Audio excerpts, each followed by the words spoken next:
Today we're talking about Chicago 11. It was released on September 12th, 1977. It's 11 songs, about 44 and a half minutes long, and it's the final album produced by James William Guercio, and it's the final album of Terry Kath in Chicago. And the album cover, what you see on it is the Chicago logo right in light red, described as metallic gold. That's what they call it. Superimposed over what appears to be a map of Illinois. And Chicago sits on the southwest side of Lake Michigan. So here, this is the lake, and then this is the city over here. And you see some detail of what appears to be Chicago streets. Evanston, Illinois is right up here, and it's labeled along with East Chicago and Michigan City. The choice of colors here is interesting. Brown, tan, yellow, black, very earthy tones to match a road map, crossroads. Where are we going? What's next? You know, even if you look at the names of the songs, it kind of fits. The album cover is designed by John Berg. He also did Chicago 2, 7, 8, and 10. And on the back, you've got the names of the songs, and you got more of the road map there. And the disc is interesting. This is one of these, I got this in a box set a couple of years ago, and it's a Rhino 2002, and that's what it looks like. So they have that same metallic gold color. It matches the cover, the album cover. The guests on this album are Carl Wilson of the Beach Boys and Chaka Khan, and they sing on Danny Seraphine's song called Take Me Back to Chicago. And I'm guessing what happened here is Danny Seraphine wrote these songs with some Chaka Khan guys named Hawk Walensky, and that's how they contributed to the record. They just used some of their parts. What's the deal? Well, what's the deal with this record as I pick it up off the floor here? They're coming off of the Gold album, the Cardinal album, and the Chocolate album. And each one is a derivative of the previous album. The Gold album is such a jazz-heavy record. And when I think about Chicago, especially 70s Chicago, I think about funk, the blues, the jazz, the big band sound, the jamming, the guitar solos, lots of space to sprawl out and play these big songs. And what happens after the Gold album, starting with the Cardinal album, Chicago 8, and continuing with the Chocolate Bar album, Chicago 10. That's what I call it. And now this one, they're becoming more formulaic, and the big ideas that they had before are now flowing. They're not flowing at the same level as they were before. And these are more like amalgamations of the previous albums, but less intensity and, dare I say, not as good. The singles are Baby What a Big Surprise, which is a Peter Cetera, Little One by Danny Seraphine, and then Take Me Back to Chicago, which is also Danny Seraphine, which is interesting to me. Terry Kath has 2 credits. Peter Cetera has 1 writing credit. Pankow has 1. Robert Lamb has 1. Seraphine has 3, which is amazing. He has the most. And Lee Lofton has 1. And Frontieri has 1. The Inner Struggles of a Man instrumental that I'll talk about when we get there. The schmupsy factor appears again on this record with Baby What a Big Surprise and Little One. It's back from Chicago's If You Leave Me Now, perhaps forecasting what is to come in the 1980s. And the 2 disco albums are coming for Chicago, and then after that it's pure schmupsy stuff and love ballads, singles, and just non-prog, non-jazz, no horns, nothing. That's what's coming in the future. And well, anyway, with that intro, let's get into it. Track 1 is Mississippi Delta City Blues. It's written by Terry Kath. Lead vocals by Terry Kath, and it's 4 minutes and 39 seconds. The album starts out with some jamming on the electric by Terry, and da-da-da-da-da, bum, bum, bum, this big bass line that Cetera's playing. And the intro is 32 seconds long. It's in the key of E major, and it's 108 beats per minute and 4/4 time. All these songs are in 4/4 time except for 1 or 2. The verses, I've got a smile that I put on when I'm not at home. It's 24 bars total, which is typical Terry Kath. But you can divide it into 16 bars plus the final 8 bars is like a transition where the horns are coming in. The bridge is So that's what I'll do. I won't let them see me through. It's 8 bars, and then the jam outro starts at 2 minutes and 48 seconds. It goes to the end. It sort of acts like a third verse, but a fade out outro. And Mississippi Delta Blues is intro, verse, bridge, coda. It's I read that it's a song that Terry Kath had written a while ago, but they just included it on this album probably because they needed material, and it fits, and it's a good start to the album. And it's Terry singing in his gruff voice, so it sounds pretty cool. Track 2 is "Baby What a Big Surprise." It's the Peter Cetera song, and he's on lead vocals, and it's 3 minutes and 4 seconds. It's a lead single of the album. It's a pop song, and Peter and James are trying to follow the exact same formula as "If You Leave Me Now" from Chicago 10. There are strings and limited opportunities, as in 0 opportunities for the brass to come in and jam. The song has a 15-second intro before it gets to the schmupsy verse. The song structure: verse, chorus, bridge, verse, outro. It's just typical pop song. It's in the key of F major and 72 beats. A slow tempo for Chicago in 4/4 time. The verse is "Right before my very eyes, I thought that you were only faking it." It's 6 bars, and there's a 2/4 bar in there, which sort of acts as a surprise. So I wouldn't call it proggy, but it's a little bit jarring when you hear the verse. The chorus is "Baby, what a big surprise, right before my very eyes." It's 4 bars, also with a 2/4 bar. And the bridge is "Just to be alone was a little more than I could take." That part of the song is 8 bars. And then the outro starts at 2 minutes and 13 seconds with the chorus, and then it just repeats over and over. And that's the song. Continuing on Chicago 11, track 3 is "Till the End of Time," written by James Pankow, and lead vocals by Pankow, and it's 4 minutes and 49 seconds. This is a swinging song, which I counted out in 4/4, but if you look at the sheet music, it's scored in 12/8, but that right there should indicate to the listener, just by looking at the sheet music, that it's a swing. It's got like a swing feel to it. Not like a kind of like a waltz, but not really. It's a verse, chorus, bridge, chorus, outro. So a similarly pop song arrangement and structure. It's in C major at 64 beats, and like I said, 12/8 time. Or if you think about 6/8 time, which would be half a 12/8, but then you'd need to reverse engineer it. But it doesn't matter. Music is music, and it's just how you jot it down on the sheet music. But it does have a swing feel. The verse is "Why do you love me as you do?" It's 8 bars, and then the chorus is "Heaven's at my feet now that I found you. Life seems so complete when I'm around you." 10 bars. Actually good rhyming by Pankow. The bridge is "Free from all the weary, wasted hours, free from all those meaningless encounters." 10 bars. And the bridge is just like the chorus, but with different lyrics. The outro, "Love me only, you can love me like you." It's 3 minutes and 28 seconds until the end of the song, or about a minute and 21 seconds of outro till the end of time. Track 4 is "Policeman." It's a Robert Lamb song and lead vocals by Lamb, and it's 4 minutes and 2 seconds. "Policeman" is the B-side to "Take Me Back to Chicago." It's one of the more boring Robert Lamb songs you will hear.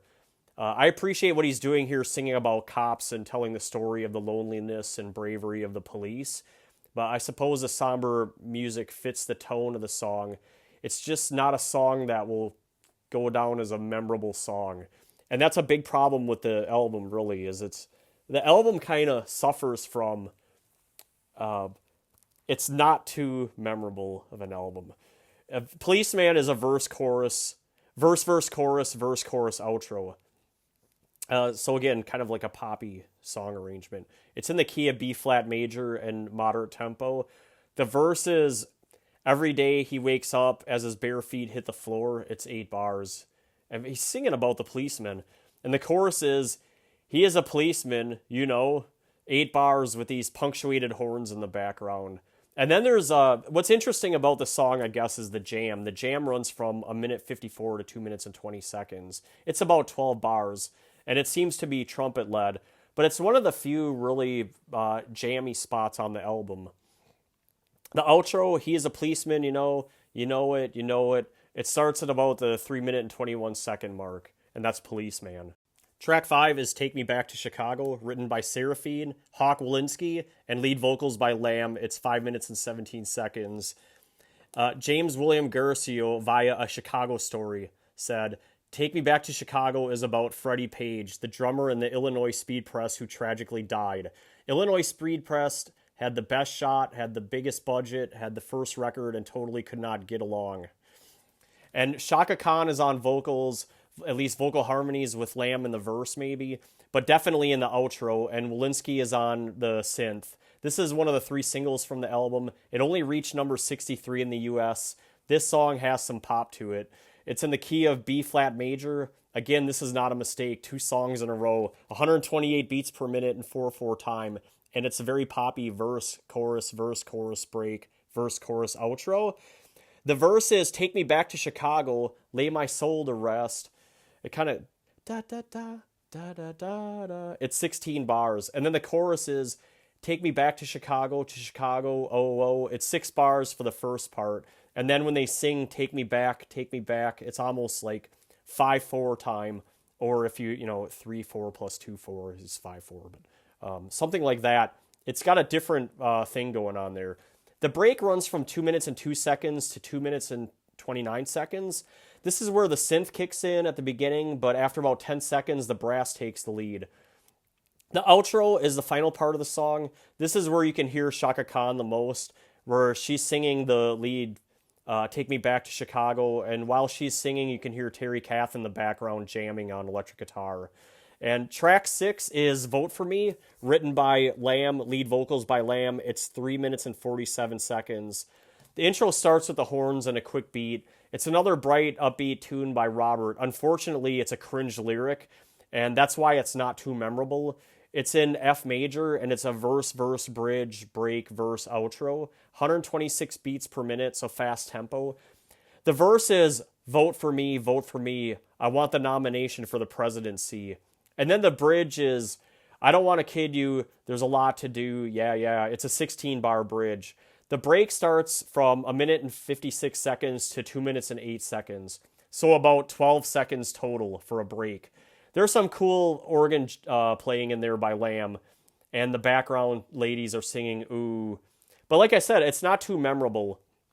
The outro starts at 2:35 and then goes to the end of the song. That's Vote For Me. Track 7 is Taking It on Uptown, written by Fred Kagan with Terry Kath. It's lead vocals by Kath, 4 minutes and 45 seconds. And this is more of a song like Chicago 1 or 2. Terry has a real distinct song and approach. There's a cowbell keeping the beat, and he's got his gruff vocals going, and it's a blues song, and it's in the key of A major. It's a verse, chorus, bridge, guitar solo, pre-chorus, chorus, outro solo, and it's a hard rock tempo, and in 4/4 time. The verse is walking through the fog on a cold, cloudy night.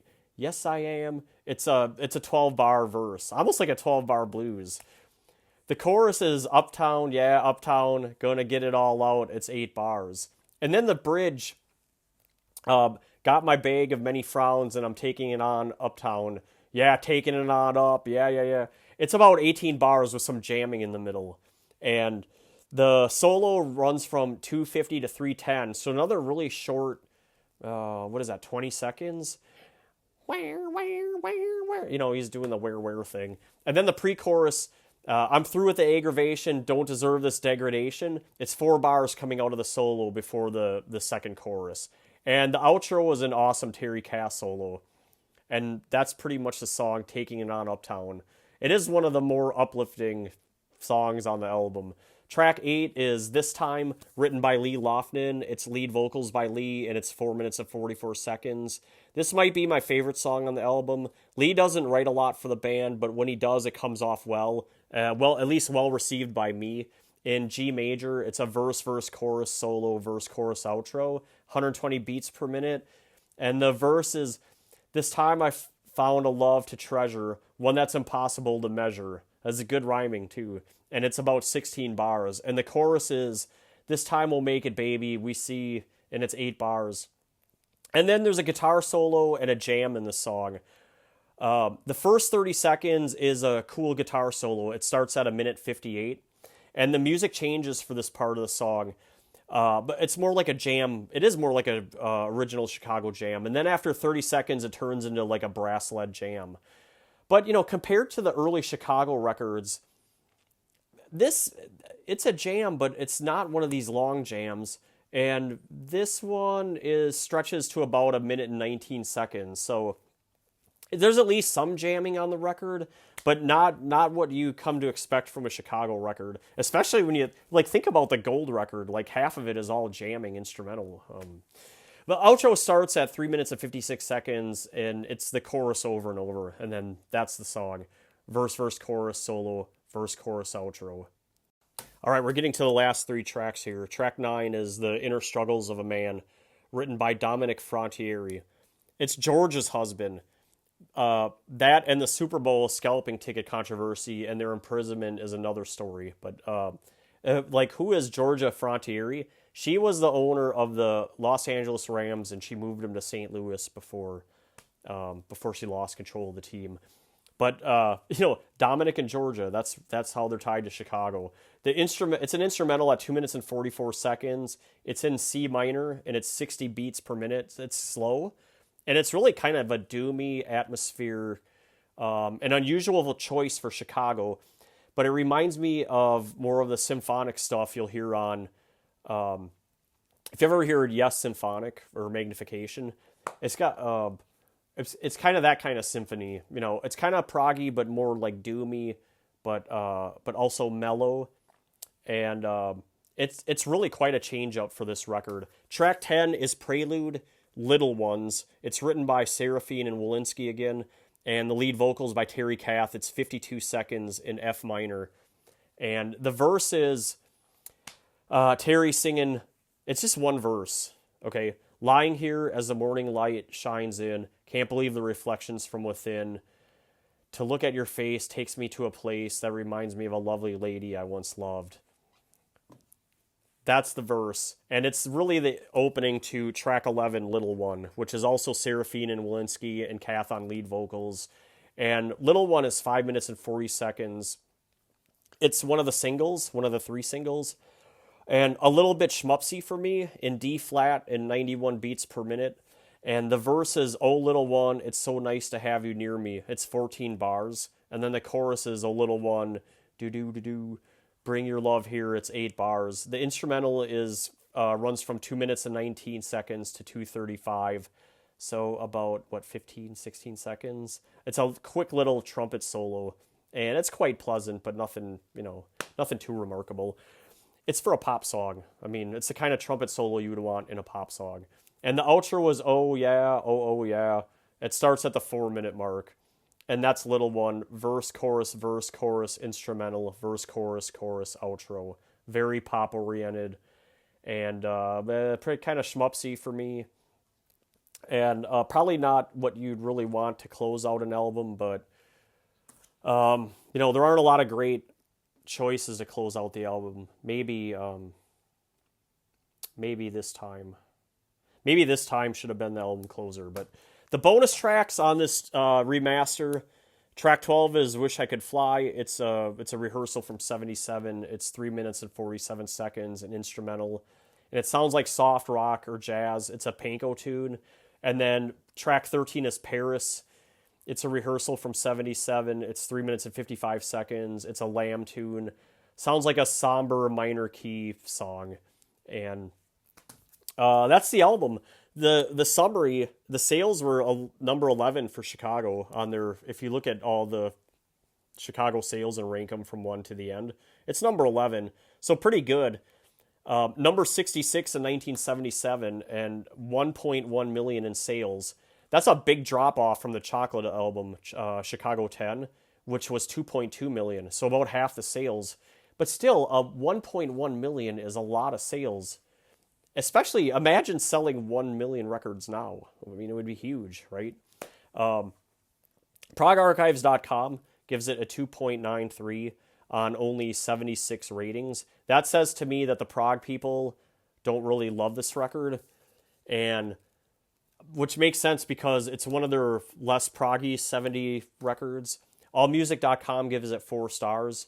Lindsay Planer, although undeniably successful, the group had become somewhat predictable. That's what Lindsay Planer said.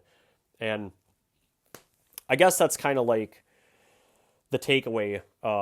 Sure, it sold, but it's sort of formulaic and predictable and not too memorable. And I would say a good record, and probably their last really good record, but not a really good record, but their last of the '70s. Because like what's coming, the 2 disco records and then the '80s records, which I don't even know if I'm gonna review those records, but Rolling Stone gives it 2 stars, and I guess I need to make a Chicago ranking video, so maybe that'll be next. Um, do I want to do Hot Streets? I'll probably do Hot Streets. Um, but there's no really need to consider any '80s albums or beyond that, is there?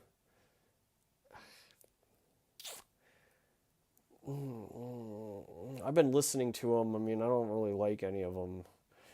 Um, so let's just leave it at that. I'll think about it. Next on the channel is here's the last look at Chicago 11. Pretty cool album cover, actually. Next on the channel will be Kiss Alive 2, and then probably a Chicago '70s rankings video, or maybe I'll save it for after Hot Streets.